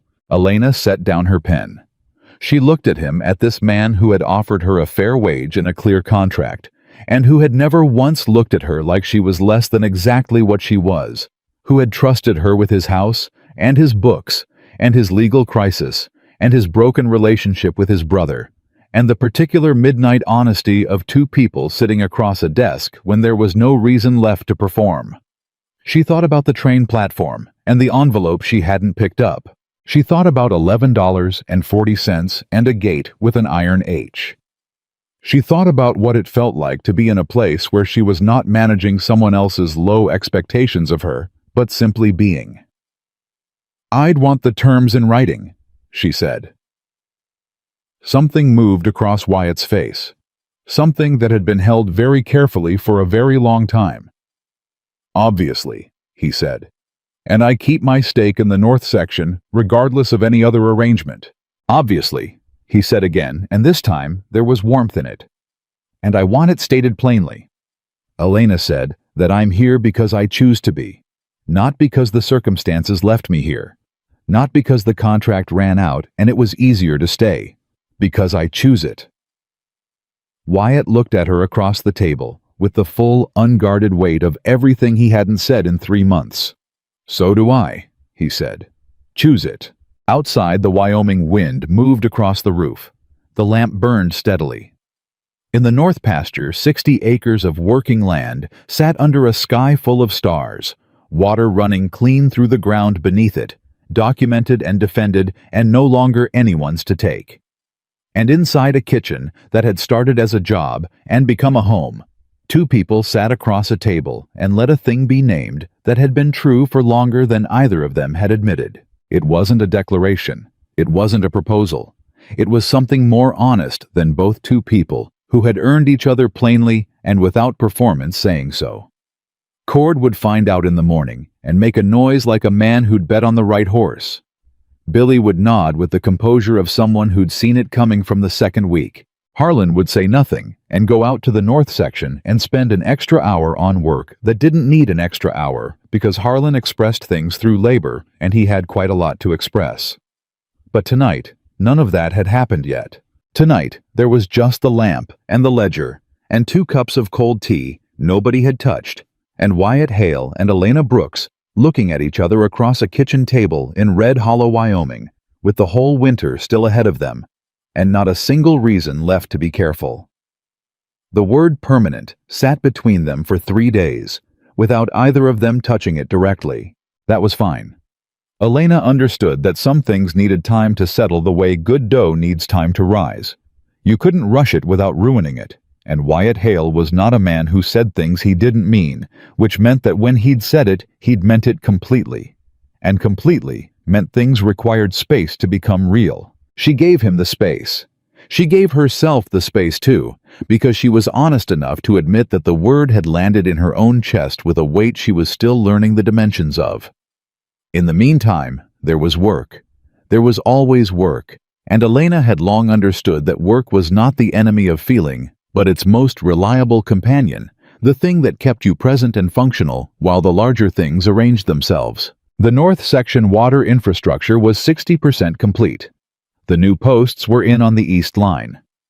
The supply ledger balanced to the cent. Cord's ankle had healed fully, and he'd celebrated by immediately turning it again on a slippery patch near the water trough, to absolutely no one's surprise. Billy had started teaching Elena to read weather by the way the cattle moved, and she was absorbing it with the same methodical attention she applied to everything, because useful knowledge was useful knowledge regardless of where it came from. And Harlan had started leaving fresh-cut firewood outside her kitchen door in the mornings without being asked and without comment, which was the most elaborate declaration of respect she'd ever received from anyone. Life on the Hale Ranch had a texture to it, now layered specific built from weeks of small accumulated things, and Elena moved through it with the particular ease of a person who has stopped performing and started simply being. It was the best thing she knew how to feel. Done it all. On the 4th morning after the kitchen table conversation, a letter arrived from Daniel. Wyatt read it at breakfast. Elena watched his face and saw the sequence surprise, then something that took a moment to identify, then the careful blankness of a man deciding how to receive good news he hadn't expected to arrive this fast. He set the letter down and slid it across the table without speaking. She read it. Daniel had withdrawn the claim, formally in writing filed with the land office in Cheyenne 2 days prior. The letter was not long. It said what it needed to say and did not apologize excessively, which Elena thought well of. Excessive apology was its own kind of self-indulgence. It said, "I was wrong. I've corrected it. I'd like to come for supper Sunday if that's all right." Elena set the letter back on the table. "Sunday works," she said. Wyatt looked at her. "You're already planning the menu." "Pot roast," she said. "Something that takes all day. It'll give everyone something to talk about besides the last 2 months." He held her gaze across the breakfast table, and the space between them had a different quality now than it had 2 weeks ago. Less careful, more deliberate, like two people who had stopped wondering about something and started knowing it. "Elena," he said. "The claim is dropped," she said before he could continue. "That's what matters. Don't make it bigger than it needs to be this morning." He was quiet for a moment. "I wasn't going to talk about the claim." She looked up at him. He was looking back at her with the full, unhurried attention she had come to understand meant he was about to say something he'd been holding for a while. Cord chose that precise moment to come through the kitchen door with mud on his boots and a question about the east fence post spacing, and Wyatt looked at him with an expression that was heroically controlled. "After breakfast, Cord," Elena said without looking up. Cord looked between them, read the room with the instinctive social awareness of a young man who'd learned the hard way which moments he'd interrupted. "Yes, ma'am," he said, and backed out with remarkable speed for someone who'd recently sprained an ankle. Wyatt looked back at Elena. "Say it," she said. He leaned forward slightly, both forearms on the table, and looked at her with the open, unmanaged expression she'd first glimpsed in the barn at 4 a.m. over a colicky mare. "I want to be clear," he said, "about what permanent means." "I assumed you did." "It means I'm asking you to stay," he said. "Not as the cook, Not as the ranch manager, not as a business partner, though you're all three and I wouldn't trade any of it." He paused. "I'm asking you to stay as the person I want beside me for the rest of whatever this is. The ranch, the winters, the years." He held her gaze. "You." Elena looked at him across the kitchen table, at this man who had offered her fair wages and kept his word, and trusted her with a shotgun and his brother and his books and his 4 in the morning hours, and the particular unguarded expression he wore when he'd stopped being careful. She thought about a train platform and an envelope she hadn't touched. She thought about walking 1.5 miles in good shoes to a gate with an iron H and negotiating her own terms with a stranger who turned out to be nothing of the kind. She thought about choosing. The specific, deliberate, clear-eyed act of choosing, which was entirely different from arriving somewhere by default. "Yes," she said. Not softly. Plainly, directly, with the same clarity she brought to every contract, every decision, every moment that required her to be exactly who she was. Wyatt let out a breath that had apparently been held for some time. "Good," he said. "That's all you've got," she said. Something broke open in his expression, full, real, the smile she'd been cataloging in partial versions for 3 months, arriving finally in its complete form, and it changed his face entirely, and she thought, there it is, and filed it in the place she kept things she intended to keep forever. "I've got more," he said. "But Cord is almost certainly standing on the other side of that door." From the hallway came a sound that was consistent with a young man attempting to be invisible. "Cord," Elena said at normal volume. "Ma'am?" His voice was muffled by the door. "East fence, 22-inch spacing on the new posts. Go." A pause. "Yes, ma'am." Footsteps retreating fast. Wyatt was laughing now, quiet. Real, the laugh of a man who hadn't done it enough and was making up for it, and Elena looked at him and felt something settle in her chest that was not dramatic and not complicated, and was exactly, precisely, completely right. Sunday dinner was pot roast as promised, and Daniel came with Margaret, and Margaret brought a jar of preserved peaches she'd put up in September that were excellent, and Elena told her so directly, which made Margaret go slightly pink with pleasure, in the way of a woman who wasn't often told things directly and found it unexpectedly wonderful. Daniel was quieter than either previous visit. Not uncomfortable quieter in the way of a man who'd set down something heavy and was still adjusting to his own lightness. He helped Cord carry extra chairs from the front room without being asked. He talked to Harlan about fence post spacing for 20 minutes, which meant he knew something about ranching regardless of what the past 2 months had suggested.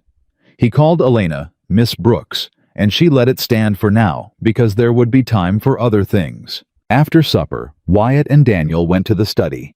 Elena sat with Margaret at the kitchen table, and they drank coffee, and Margaret asked after a careful pause, "Are you staying?" "Yes," Elena said.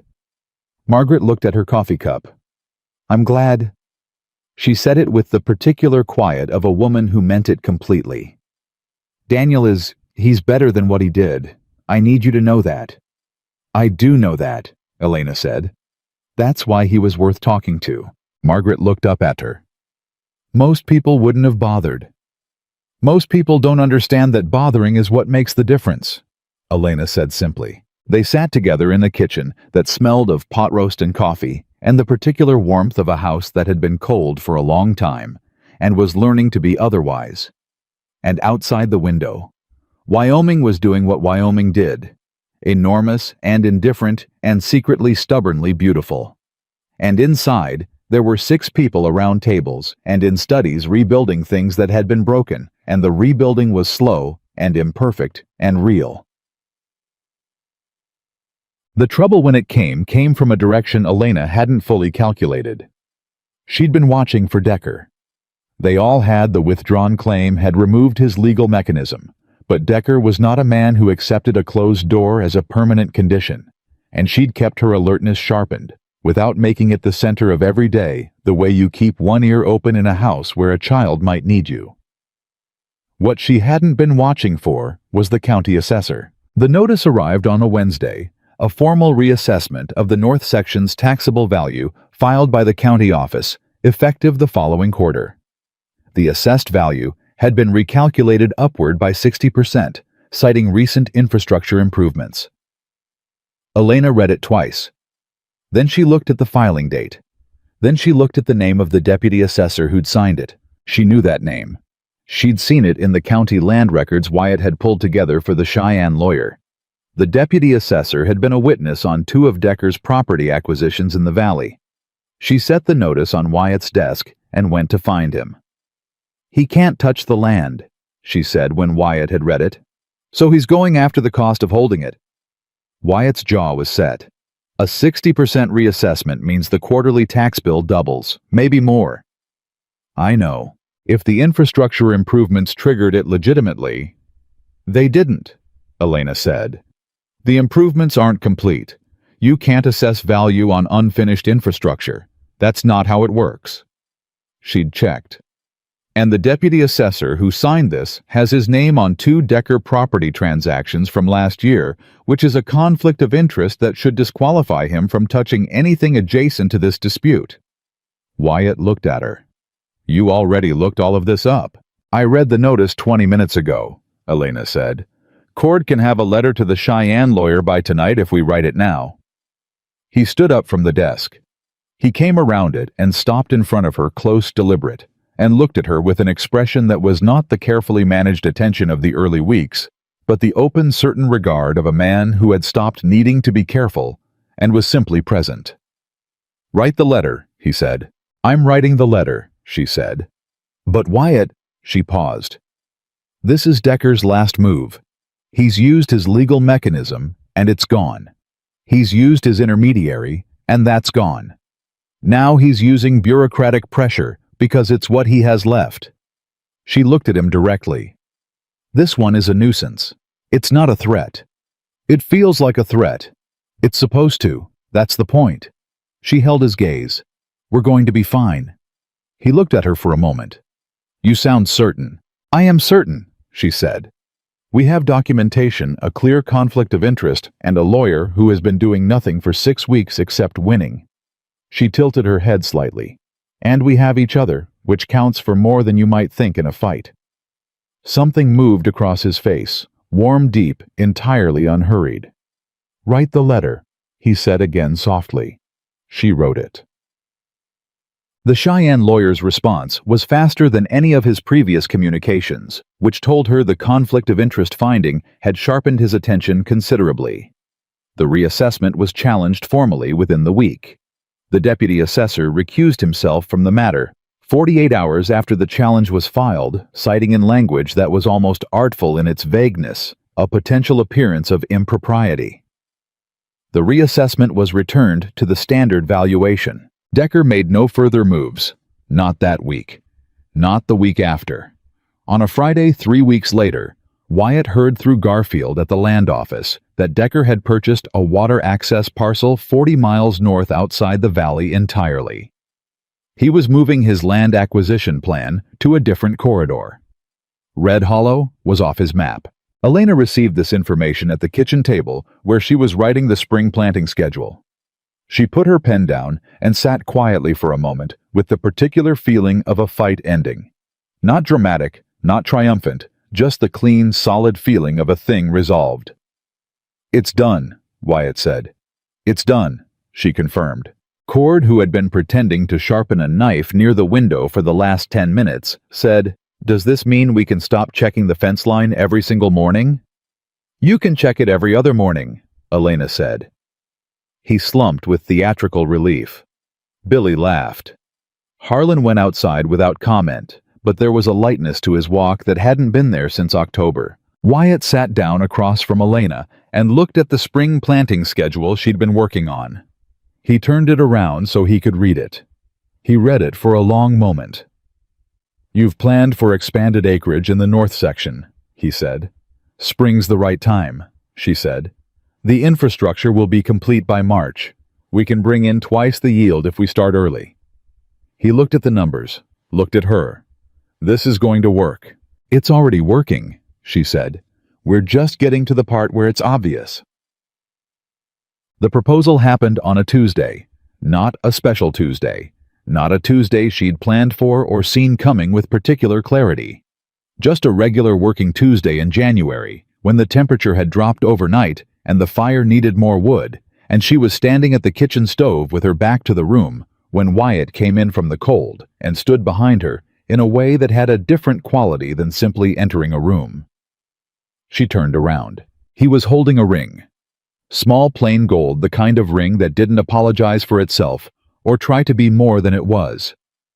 His mother's ring, she would later learn, kept in the desk drawer for 3 years since his mother's passing, which meant he'd thought about this long enough to retrieve it, and retrieving it meant something specific about the depth of the thinking. He didn't make a speech. She had not expected a speech. "I meant what I said," he said. "About permanent. I want to make it official, in whatever way you want to make it official." He looked at her steadily. "If you'll have me." Elena looked at the ring, looked at him. At this man who had found her on a train platform and offered fair wages, and never once tried to make her smaller than she was, who had trusted her with his worst moments, and his best land, and his midnight hours, and his brother, and his whole complicated, specific, worth fighting for life. She thought about what she'd told him at the kitchen table weeks ago. "I'm here because I choose to be." She chose it now. She held out her hand. He put the ring on her finger, and his hand was warm and certain and didn't shake, and neither did hers, and the kitchen was quiet around them with the fire burning low and the Wyoming winter doing its enormous indifferent thing outside, and the ranch sitting solid and unbroken in the cold. He kept her hand in his for a moment after the ring was on. "Elena," he said. "Wyatt," she said. "Mine," he said, quietly. Not a claim or recognition, the word of a man acknowledging something true that had been true for a while and was now finally fully allowed to be said plainly.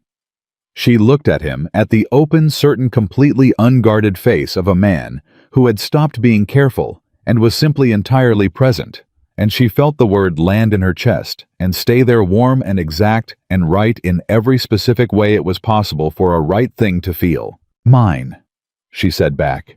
And she meant it the same way, not possession, not obligation, not the word on a train platform envelope that was supposed to define her before she'd agreed to be defined. She meant it the way you mean a thing you've chosen completely with full knowledge, with both eyes open, with every previous version of yourself standing behind you confirming the choice. She had come to Red Hollow with $11.40 and 2 bags, and a contract she'd never signed, and a future she'd had to build from the ground up with her own hands and her own judgment, and the quiet, bone-deep conviction that she was worth more than what circumstances had offered her. She had not been wrong.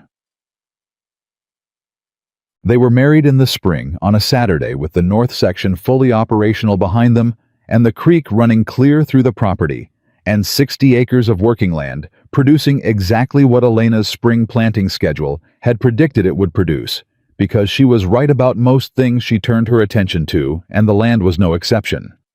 Cord cried at the ceremony and denied it immediately and thoroughly.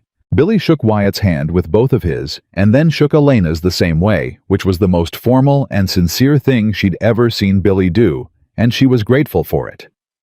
Harlan stood at the back of the small gathering that had assembled outside the ranch and looked at the two of them with the long, slow consideration of a man who had seen a great deal of life and had strong opinions about which parts of it were worth the trouble. Then he nodded once, which was everything. Daniel and Margaret were there, and Margaret's preserved peaches were on the table beside Mrs. Calloway's bread, and Mrs. Calloway herself had come and stood near the gate with the upright satisfaction of a woman who had provided a useful piece of information at exactly the right moment, and was allowed to feel good about that. Thomas Greer was not there. He was not missed. Elena stood in the spring light on the land she had invested in and fought for and planned around the future of, with Wyatt's hand in hers and the ring on her finger that had been waiting in a desk drawer for the right person to come along and mean it. And she was not thinking about the train platform or the envelope or the $11.40 or any of the long, difficult chain of circumstances that had put her on a road to a gate with an iron H. She was thinking about right now. This specific moment on this specific land with these specific people And this specific man, whose hand was warm and certain in hers, and whose face, when he looked at her, had the open, unguarded quality of someone who had nothing left to manage and everything left to live.